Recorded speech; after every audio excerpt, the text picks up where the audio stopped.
Herkese merhaba, kanalıma hoş geldiniz. Bu videomda sizlerle elimde görmüş olduğunuz bu atkının yapılışını paylaşacağım. Saç örgüsü modeliyle ilerliyor olacağız. Bu modeli Instagram'da paylaşmıştım, hatta bir anket yapmıştım. Çok fazla talep gelince beraber yapıp değerlendirmek istedim. Gayet güzel bir atkı oldu. Bu modeli Trendyol'da görmüştük. Trendyol'daki modelde tek renk kullanılmıştı. Ben bu şekilde elimde olan bir ipi değerlendirmek istedim. 5 yumağım vardı. 100 gram ipim, uzunluğu yazmıyor. Çünkü ihraç fazlası ipler kullandım. Markasını da sorduğunuzda yardımcı olamayacağım. Çünkü üzerinde etiketin isimler bulunmuyordu. Bulunsa dahi zaten bulabileceğiz, birebir aynısı bulabileceğiniz ipler değil. Dediğim gibi ihraç fazlası olan ipleri değerlendirdim. Yumağını 10 TL'den almıştım. 5 tane yumak kullandım. Yani 50 TL'ye bu şekilde bir atkıyı yapmış oldum. Dediğim gibi 100 gramdı iplerim. Ölçüsünü bilemiyorum ama bakın orta kalınlıktan biraz daha fazla kalın bir ipti aslında. O yüzden 6 milim şiş kullanarak örgümü devam ettirdim. Normal şiş örgüsü yaptım. Normal şiş kullandım. Ama şu an video içerisinde kullanımı daha rahat olacağı için misinalı şiş kullanacağım. Genelde soruyorsunuz, normal şişim var, olur mu? Olur. Ben sadece video çekerken kullanım açısından zor olduğu için, ses çıkarttığı için misinalı şiş ile başlangıç yapıyor olacağım. Dediğim gibi saç örgüsü modeli yaptım. Modelle birebir aynı sayılarda yapmaya çalıştım ama benimki birazcık daha büyük oldu. Çünkü ipimden dolayı sanırım. Aslında tam da böyle istediğim gibi oldu. Şal gibi, battaniye gibi, koltuk şalı gibi kullanabileceğimiz bir atkı oldu. Çok kullanışlı oldu ve ben birazcık böyle uzun çalıştım. Böyle tamamen sarmalasın ve sıcak tutsun diye. O yüzden gayet güzel oldu. En son üzerine birazcık ütüleme yaptım. Şöyle arka kısmındayken birazcık ütüleme yaptım ki model kendini göstersin diye. Çünkü bu aradaki bakın şu şekilde düz örgülerimiz kendini çok fazla göstermiyordu. O yüzden üzerine çok hafif bir ütüleme yaptım. Bunu da söylemek istiyorum en son. Bu şekilde ölçtüğümüzde şöyle genişlik ölçüsünü paylaşayım sizlere fikir olması açısından. Bakın 35 santim genişliğinde, eni 35 santim boyunda, istediğiniz boyutta ayarlama yapabilirsiniz. Ben dediğim gibi birazcık uzun çalışmak istedim. Daha kullanışlı olacağını düşündüğüm için, ipimde kalın olduğu için gayet sıcak tutan bir atkı oldu. 58 tane ilmek üzerine 4 ya da 5 sıra lastik yapıyoruz. Bir ters bir düz lastik üzerine örgümüzü kuracağız. Lastikten sonra ise modelimizi oluşturacağız beraber. 3 tane saç örgüsü var. Saç örgüsü 10 tane ilmekten yapacağız. Daha önce de saç örgü bir tane model çalışmıştım. 10 ilmekten yapacağız. Yani 5'e 5 burkma yapacağız. Bunu dilerseniz daha küçük de tutabilirsiniz ama ben genişliği fazla olsun, model de kendini göstersin istediğim için ve modeli de saydığımda zaten 10 tane ilmekten burkma yapılmıştı. O yüzden 10 ilmekten burkma işlemini yapıyor olacağız. Şimdi beraber bir başlangıç yapalım. İpimizi elimize alıyoruz. Belirli bir miktarda ipimizi ayırdıktan sonra burası da yumaktan gelen kısım. Şuradaki ipimde yumaktan gelen kısım. Şimdi farklı bir şekilde ilmek atıyor olabilirsiniz. Nasıl ilmek atıyorsanız o şekilde atabilirsiniz. Ben birazcık kolay olduğu için bu şekilde kendim ilmek atmalarımı yapıyorum. Şu şekilde parmağımı içine yerleştirdim. Üzerine atıyorum. Bakın direkt bir tane halka oluşturuyorum parmağımda. Daha sonra şişime takıyorum. Sıklaştırdım. Burası yumaktan ayırmış olduğum ipimdi. Burası da yumaktan gelen ipimdi. Parmağıma doluyorum yumaktan gelen ipimi. Diğer ipimi bakın bu şekilde parmaklarım arasına alıp diğer ipimin üstüne atıyorum ve tutup şişime takıyorum. 2 oldu. Döndürdüm. İpimin üzerine attım. Şişime taktım. 3 oldu. Bakın döndürüp ipimin üzerine atıp şişime takıyorum. 4 oldu. Bu şekilde 58 tane ilmek olana kadar devam ediyorum. 58 tane ilmeğe ulaştıktan sonra sonda ipimi bir kez düğümleyerek artık ilmek atmamızı kapatmış oluyoruz. Daha sonrasında şişimizi elimize aldık. Ve hemen birinci ilmeğimden şişimi geçiriyorum. Şunu tekrardan söylemek istiyorum. Benim ilmek alma şeklim birazcık farklı. Siz kendiniz ördüğünüz gibi örgünüze devam edebilirsiniz. Modelle ilmek alma şeklimin farkı yok. Ben sadece bu şekilde alıştığım için ilmeklerimi birazcık farklı alıyorum size göre. Bunu da tekrardan hatırlatmak istedim. İlk ilmeğimden şişimi geçiriyorum. Direkt ipimi arkada düz ilmek olarak ördüm. İkinci ilmeğim, ipimi öne aldım. Önden çekiyorum ters ilmek. İpimi arkaya aldım düz ilmek. İpimi önde çekiyorum, ters ilmek, arkaya aldım, düz ilmek, ipim önde, ters ilmek, ipim arkada, düz ilmek şeklinde bir düz bir ters ilmek olarak lastiğimizi sıra sonuna kadar devam ediyoruz. Sondaki ilmeğimden şişimi geçirdim. Önde çekerek ters ilmeğimi yaparak sıramı tamamlamış oldum. Örgümün arka kısmına dönüyorum. İlk ilmeğimi örmeden şişime aktardım. İkinci ilmeğim baktığımızda ters ilmek, ipimi öne aldım. Ters ilmek yapıyorum. Üçüncü ilmeğim düz ilmek, ipim arkada, düz ilmek, ipim önde, ters ilmek, ipim arkada, düz ilmek şeklinde sıra sonuna kadar devam ediyorum. Burada sıramızı tamamladıktan sonra ön kısmına döndüğümüzde ne görüyor? Bir alt sırada hangi işlemi yapmışsak, ne görüyorsak, yani düz ilmeğin üzerine düz ilmek, ters ilmeğin üzerine ters ilmek yaparak sıra sonuna kadar devam edeceğiz. Bu şekilde 4 sıra boyunca gidiyoruz. Lastiği 4 sıra boyunca yapmak benim için yeterli oldu. Daha da uzatabilirsiniz isterseniz ama dediğim gibi benim için 4 sıra boyunca yeterli olduğu için 4 sıra boyunca lastik kısmını gidip geliyorum aynı şekilde. 5. sıramızda modelimizi kurmaya başlıyoruz. Şimdi 4. sıramı tamamladım. 5. sıram için örgümün ön kısmına döndüm. Size bahsettiğim gibi. Şimdi şu şekilde başlangıç yapacağız. İlk ilmeğimi örmeden şişime aktarıyorum. İkinci ilmeğim ters ilmek, ters örüyorum. Üçüncü ilmeğim düz ilmek, düz, ters, düz, ters. Sayıyorum hemen 6, düz, ters şeklinde toplamda saydığımızda 3, 6, 7, 8 tane ilmeğimizi örüyoruz. Düz ilmekle başladım. Düz, ters, düz, ters, düz, ters, düz, ters şeklinde tamamlamış olduk. Şimdi burası bizim, bakın şu şekilde göstermek istiyorum. Başlangıçtaki bir düz bir ters olan model kısmımızda 8 tane ilmek ayırmış olduk. Şimdi burkma işlemi için başlangıç yapacağımız için burada 10 tane ilmeğimizi düz ilmek yapacağız. Devamında yine saydığımda bakın arada iki burkma işleminin arasında, saç örgüsü modelimizin arasında 1, 2, 3, 4, 5 tane ilmeğimiz var. Devamında yine 10 tane ilmek, devamında 5 tane ilmek, 10 ilmek ve 8 ilmek şeklinde tamamlıyor olacağız. Şimdi beraber ilerleyeceğiz. 8 tane ilmeğimi aynı lastikte olduğu gibi devam ettirdikten sonra burkma işlemi için 10 tane ilmeğimi düz ilmek olarak, yani ipim arkada örmeye devam ediyorum. 3, 4, 5, 6, 7, 8, 9, 10 tane ilmeğimi düz bir şekilde ördüm. Devamında az önce de saymıştık, 5 tane ilmeğimizi yine aynı lastik gibi bir düz bir ters şeklinde devam ettiriyor olacağız. İlk ilmeğimi ters ilmek yaptım. Düz, ters, düz, ters ilmek şeklinde devam ettim. Arada saydığımızda bakın bu şekilde ters ilmekle başlamıştık. Saydığımızda 3, 4, 5 tane ilmeğimizi yapmış olduk. Devamında yine burkma işlemi yapacağımız için 10 tane düz ilmek yapıyorum. Bakın 1, 2, 3, 4, 5, 6, 7, 8, 9, 10 tane ilmeğimi düz ilmek olarak ördüm. Burası bizim burkma yapacağımız kısım. Düz ilmek olarak örmüş olduk 10 tane. Şimdi ortadaki lastik kısmını yapacağız. İlk ilmeğimi ters ilmek yaptım. 1.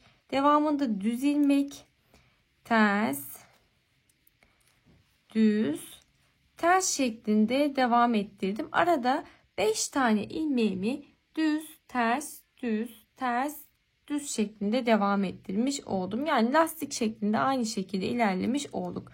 Devamında bu ara kısmı yaptıktan sonra yine 1, 2, 3, 4, 5, 6, 7, 8, 9, 10 tane ilmeğimi burkma işlemi için düz ilmek olarak ördüm. Devamında saydığımızda 3, 6, 9, 10 tane ilmeğimiz kaldı. Buradaki 10 tane ilmeğimizi de yine aynı şekilde devam ettireceğim. Şimdi burkma işleminin sonrasında düz ilmeğim olmasın diye ilk ilmeğimi ters ilmek ördüm. Devam ediyorum. Düz, ters, düz, ters, düz, ters, düz, ters, düz ilmek şeklinde sıramı tamamladım. Devamında yine aynı şekilde lastik kısmına devam etmiş olduk. İlk sıramızı tamamladıktan sonra zaten burada önemli olan kısım ilk kısım. Burada sayılarınızı belirlemeniz gerekiyor. Tamamen tercih meselesi. Başlangıçta da bahsetmiştim. Dilerseniz burkma işlemi daha kısa yapabilirsiniz. Yani 5'e 5 değil de 4 ilmeğe 4 ilmek yapıp 8 ilmek yapabilirsiniz. Ya da 6'ya 6 yapıp 12 ilmek yapabilirsiniz. Ya da dediğim gibi 3'e 3 yapıp 6 taneden 6 ilmek ile de burkma işlemi yapabilirsiniz. Tamamen tercih meselesi. Bu şekilde yaptığınızda yani ilmek sayınızı azaltma yaptığınızda burkma işleminizi azalttığınızda buradaki burgu sayınız da artacaktır. Ya da işte başlangıçta 8 sonda 10 tane ilmeğim kaldı ya başta 8 değil de daha az lastik kısmını devam edip burkma işleminizi arttırma yapabilirsiniz. Ben dediğim gibi modele bağlı kalabilmek adına 3 tane burkma işlemi yaptım ve 10 tane ilmek üzerine yaptım. Bence bu şekilde ideal oldu ama tercih meselesi, dediğim gibi arttırmalarda yapabilirsiniz. Sayılarda değişiklik yapabilirsiniz. Ben aynı şekilde nasıl ördüysem, nasıl başlangıç yaptıysam o şekilde sizlere aktarmaya çalışıyorum. Şimdi ilk sıramızı belirledik. Modelimizi kurduk. Devamında artık bir alt sırada ne görüyorsak o şekilde devam ediyor olacağız. İlk ilmeğimi örmeden şişime aktarıyorum. Devamında düz ilmek olarak gördüğüm için düz ilmek, terse ters, düz, ters, düz, ters, düz ilmek, ters ilmek, düz, ters ve devamındaki ilmeklerim önde düz yapmış olduğum 10 tane ilmeğim arka kısmında, örgümüzün ters kısmında 10 tane ters ilmek gözüktüğü için hepsini ters ilmek yaparak devam ediyorum. Az önce de söylediğim gibi bir alt sırada ne yaptıysak, ne görüyorsak düze düz, terse ters ilmek yaparak devam ediyoruz. Sıramızı tamamlayıp geliyorum hemen. Son ilmeğimi de ters ilmek yaparak arka kısmında sıramızı tamamlamış olduk. Örgümüzün ön kısmına dönüyoruz. Ön kısmında ilk ilmeğimi örmeden şişime aktardım. İkinci ilmeğim ipim önde ters ilmek, ipim arkada düz ilmek, ipim önde ters ilmek şeklinde devam ediyorum.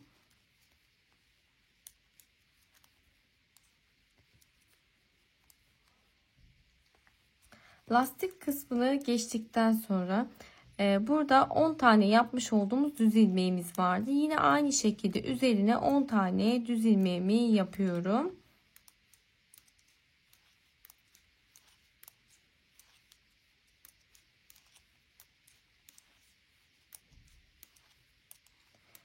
Devamında ters ilmeğim var. Ters ilmeğe ters ilmek, düz ilmeğe düz ilmek, ters ilmeğe ters ilmek şeklinde devam ediyorum. Daha sonrasında yine 10 tane düz ilmeğime geldiğimde de 10 tane düz ilmek yapıyorum. Az önce de söylediğim gibi bir alt sırada ne yapıyorsak onun aynısını tekrarlıyoruz. Şimdi belirli bir miktarda, bakın şu şekilde tekrardan göstermek istiyorum. Belirli sayıda ilerledikten sonra burada burkma işlemi çok fazla uzatmadan yarım bir burkma işlemi yapmak istiyorum. Arka kısmına saydığımızda daha doğru sonuçlar elde edebiliyoruz. O yüzden bakın 1, 2, 3, 4, 5, 6, 7. 7 sıra boyunca ne görüyorsak onun aynısını yaparak devam ediyoruz. Daha sonrasında beraber burkma işlemimizi yapalım. Şimdi 7 sıra boyunca dedim ama 7. sıramız arka kısmında kaldığı için 7. sıramı da tamamlayıp geldim. 8. sıramızda önde bir burkma işlemi yapacağız beraber. İlk ilmeğimi örmeden şişime aktardım. Devamındaki ilmeğim ters, düz, ters, düz, ters, düz, ters ilmek şeklinde 10 tane düz ilmeğimizin olduğu kısma kadar ilerledim. Şimdi bu kısma geldiğimizde bakın 3, 6, 9, 10 tane düz ilmeğim var. Bu kısma geldiğimizde şu şekilde yapacağız. İlk 5 tane ilmeğimi atlayıp 3, 4, 5 tane ilmeğimi atlıyorum. Devamındaki 5 tane ilmeğime şöyle şişimi ittireyim. 5 tane ilmeğime devamındaki 1, 2, 3, 4, 5 tane ilmeğimi şişime takıyorum. İlk 5 tane ilmeğimi atladım. Sonrasındaki 5 tane düz ilmeğime şişimi geçiriyorum. Şöyle. Daha sonrasında ilk 5 tane ilmeğimi şişimden ittirdim. Çıkardım bakın. Ve sondaki 5 tane aktarmış olduğum ilmeğimi şişime takıyorum. Devamında şöyle ipimi arkaya alacağım. Bakın devamında ilk 5 tane ilmeğim şu an açıkta duruyor. Bakın bu şekilde arka kısımda kaldı. Bunları tekrardan sol taraftaki şişimize takıyoruz. İlk 5 tane bırakmış olduğumuz ilmeğimizin 5'ini de tekrardan şişeye taktık. Daha sonrasında burada sondaki 5 tane ilmeğimi aktarmıştım ya şişime. O aktarmış olduğum şişleri de şu şekilde, şişimdeki ilmekleri de pardon, tekrardan diğer şişime takıyorum.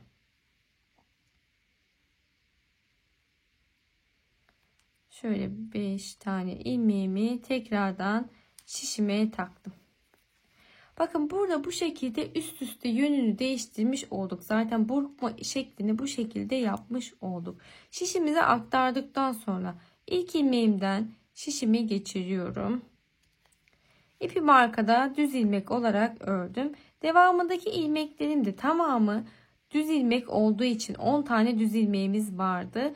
10 tane düz ilmeğimi ipimi arkada düz bir şekilde örüyorum. Bakın burma işlemimizi yaptıktan sonra direkt ilmeğimiz düz ilmek olduğu için 10 tane ilmeğimi düz ilmek olarak örüp tamamlıyorum hemen. Bakın bu şekilde örgümü tamamladım 10 tane ilmeğimi. Görüntümüz de bu şekilde gözüküyor. Devamındaki ilk ilmeğim ters ilmek. Ters, düz, ters, düz, ters şeklinde 10 tane düz ilmeğimin olduğu burma işlemi yapacağım kısma kadar ilerledim.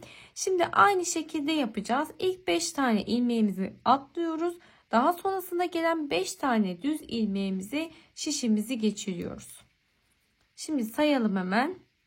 2, 4, 5. Devamında 5 tane olan ilmeğimden şişimi geçiriyorum. İlk 5 ilmeğimi atladım. 1, 2, 3, 4,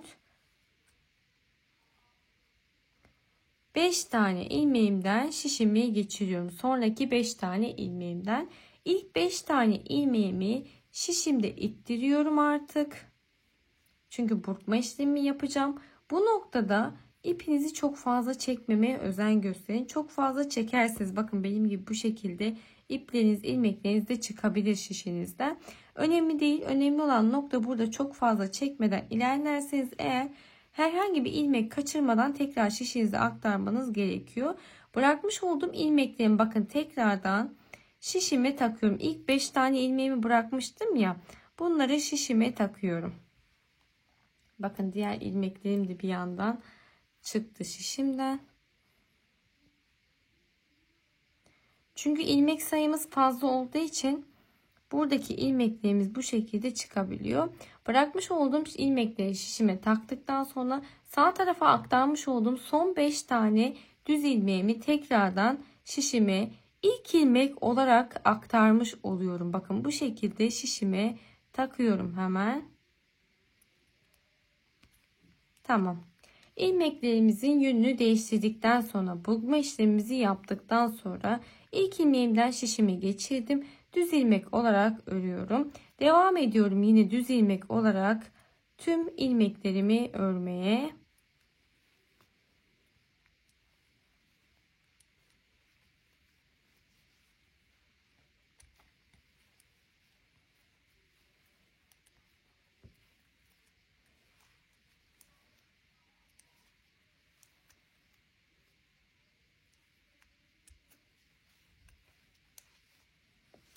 On tane ilmeğimi düz ilmek olarak örüp burkma işlemi tamamlamış oldum. İlk burkma işlemini tamamlamış oldum. Devamındaki ilk ilmeğim ters, düz, ters, düz, ters şeklinde ortadaki lastik kısmımızı tamamladıktan sonra yine 10 tane ilmeğimin, düz ilmeğimin olduğu kısma geliyorum. Yani burkma işlemi yapacağımız noktaya geliyoruz. Sayarak 2, 4, 5 tane ilmeğimi atlıyorum. Devamındaki 5 tane ilmeğimden direkt bakın şu şekilde şişimi geçiriyorum.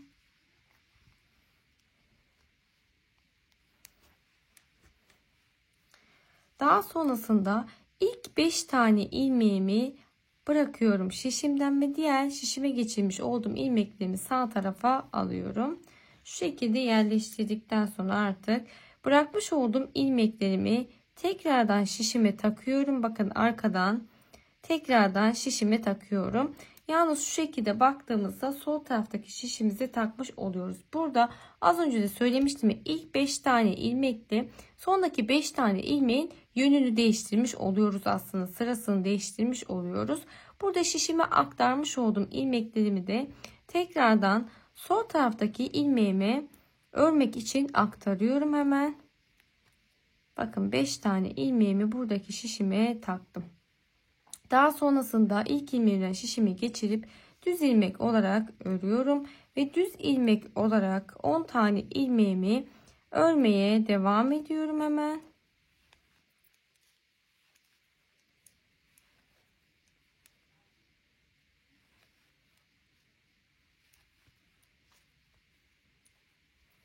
On tane düz ilmeğimi ördükten sonra son 3.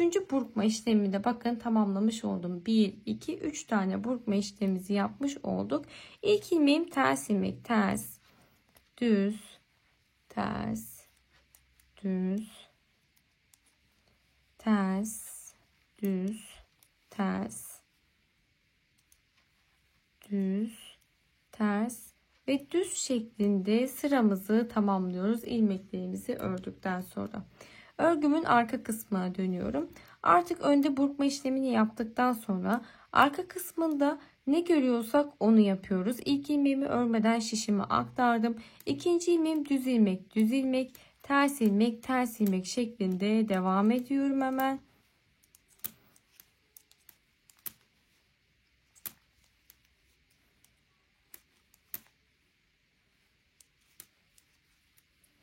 Burkma işleminin yaptığı noktaya geldim. Önde düz ilmeklerim arkada ters ilmek olarak gözüktüğü için 10 tane ters ilmeğim var.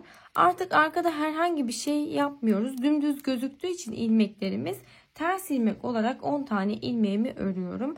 Ve devamında da yine aynı şekilde bir yan sırada hangi ilmek olarak görüyorsam düze düz, terse ters şeklinde devam ediyorum. Ön kısmına döndüğümüzde de aynı şekilde devam ediyoruz. Şimdi ben bu şekilde belirli bir miktarda ilerleme yapıyorum. Daha sonrasında tekrar bir burkma işlemi yapacağız. 12 sıra boyunca gittim geldim. 12. sıramı arka kısmında tamamladım. Şu an ön kısmına dönüşümüzü yaptık. 13. sıramızın başlangıcını yapacağız. 13. sıramızda bir tane daha burkma işlemi yapacağız. Burada hatırlarsanız yarım burkma yapmıştık. Başlangıç olduğu için gösterebilmek için. Devamında burkma işlemlerimizi her 13 sırada bir yapıyor olacağız. Ben o şekilde ilerledim. Bu aradaki boşluğu da dilerseniz daha da uzatabilirsiniz burkma işlemi için. Bunu da söylemek istiyorum. Şimdi ilk ilmeğimi örmeden şişime aktarıyorum. Şöyle düzelttim. Devamındaki ilmeğim ters, düz, ters, düz, ters, düz ve ters ilmek şeklinde devam ettim. Şimdi burada 10 tane düz ilmeğimizin olduğu kısma geldim. Burkma işlemimizi yapacağımız noktaya ne yapıyorduk? 5 tane ilmeğimizi atlıyorduk. Bakın 1, 2, 3, 4, 5. 5 tane ilmeğimi atladıktan sonra sondaki 5 tane ilmeğimden şişimi geçiriyorum. İlk 5 tane ilmeğimi bıraktım. Ve buradaki sondaki 5 tane ilmeğimi şişime aktarmış oldum bu şekilde. Devamında bırakmış olduğumuz 5 tane ilmeğimizi kaçırmadan tekrardan şişimizi takıyoruz. Şuradaki ilmeklerimi düzelteyim. Şu şekilde arka kısmını döndürüp ilmeklerimizi düzelttiğimizde daha da kolay geçiriyoruz bakın ilmeklerimizi. 5 tane ilmeğimi şişime aktardım. Örgümün ön kısmına dönüyorum. Bakın bu şekilde bir görüntü elde etmiş olduk. Burası ilk 5 ilmeğim. Burada da son 5 ilmeğim var. Şu şekilde ilmeklerimi itekledikten sonra şişime almış olduğum, sağ tarafa almış olduğum 5 tane ilmeğimi, sondaki 5 tane düz ilmeğimi tekrardan şişime takıyorum. Bakın şu şekilde bir bütün halinde taktım ve bu şekilde burkma işlemimizi yapmış olduk. İlk ilmeğimden şişimi geçiriyorum. İlmeğim arkada düz ilmek yaptım.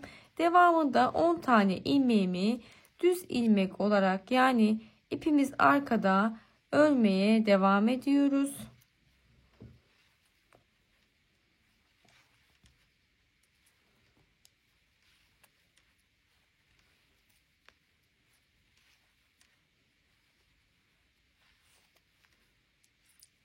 On tane ilmeğimi düz ilmek ördükten sonra bakın bu şekilde burkma işlemimizi yapmış olduk.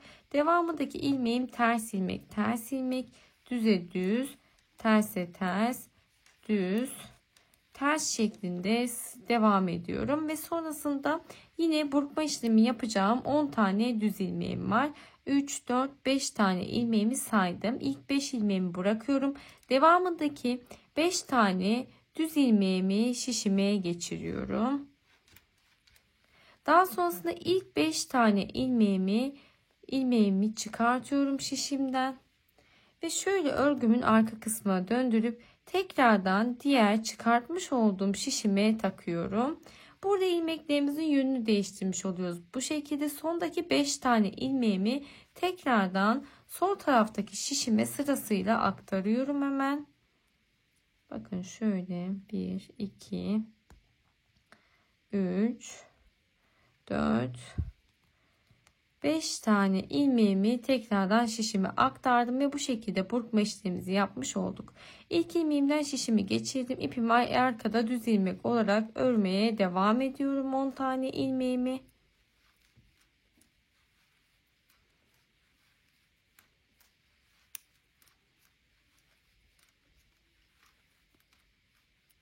Son ilmeğimi de ördükten sonra ilk ilmeğim ters ilmek, düz, ters, düz, ters şeklinde devam ediyorum. Devamında yine 10 tane düz ilmeğimiz var. Burkma işlemimizi yapacağımız kısma kadar geldik. İlk 5 tane ilmeğimi atladıktan sonra devamındaki 5 tane ilmeğimden şişimi geçiriyorum ve ilk 5 ilmeğimi şişimden çıkartıyorum.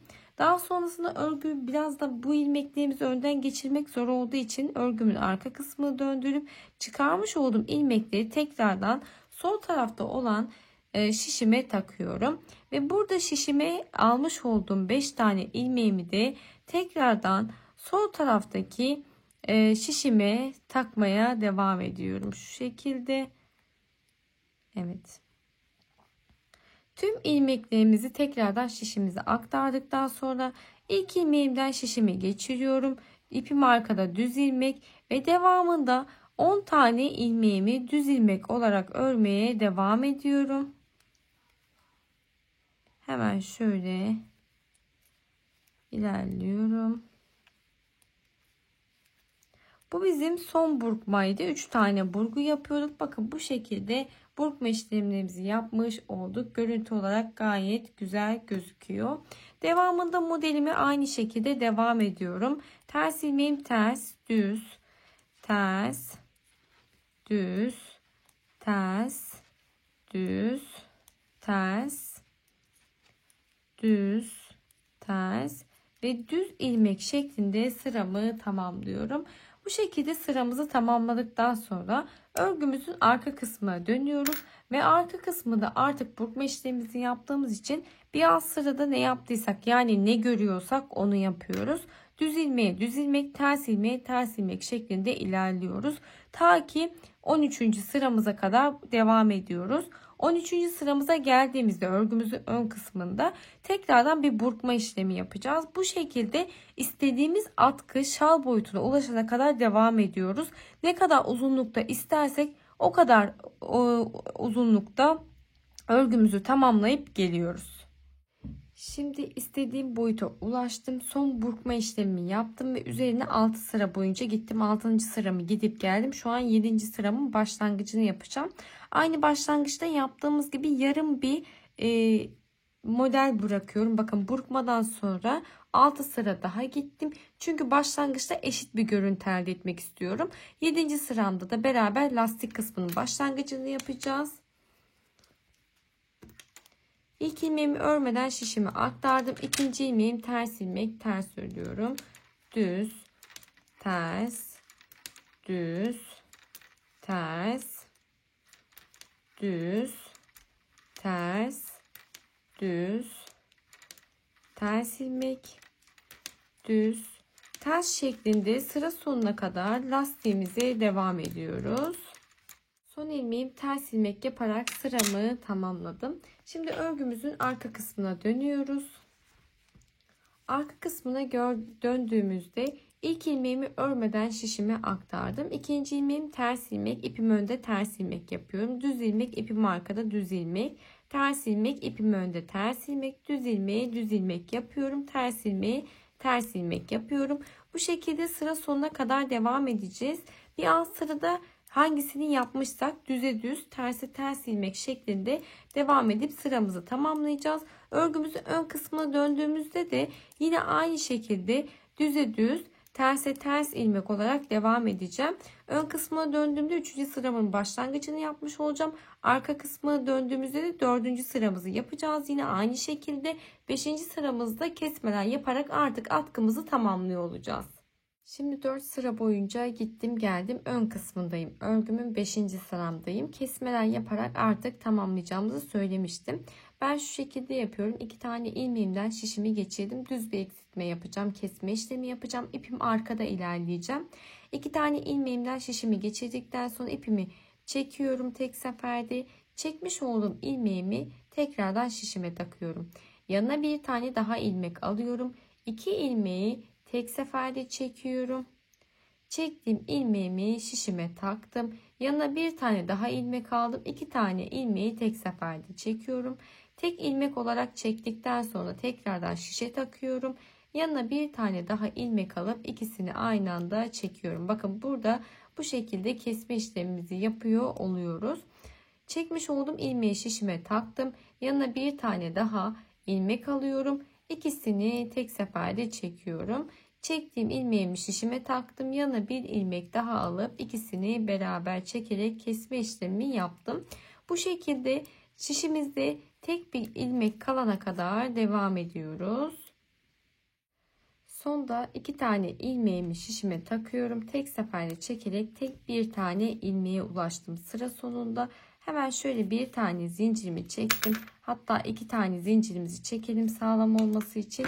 İpimizi keserek artık atkımızı tamamlamış olduk. Sizlere şöyle ekrana sığdığı kadarıyla göstermek istiyorum. Bakın görüntü bu şekilde oldu. Ben son üzerine bir ütüleme yapmayı düşünüyorum. Ters kısmından. Ön kısmı çünkü modelimiz böyle burgular havada duruyor ya. O yüzden arka kısmından şu şekilde esnetme yaparak birazcık ütüleme yapmayı düşünüyorum ki model kendini gösterebilsin diye.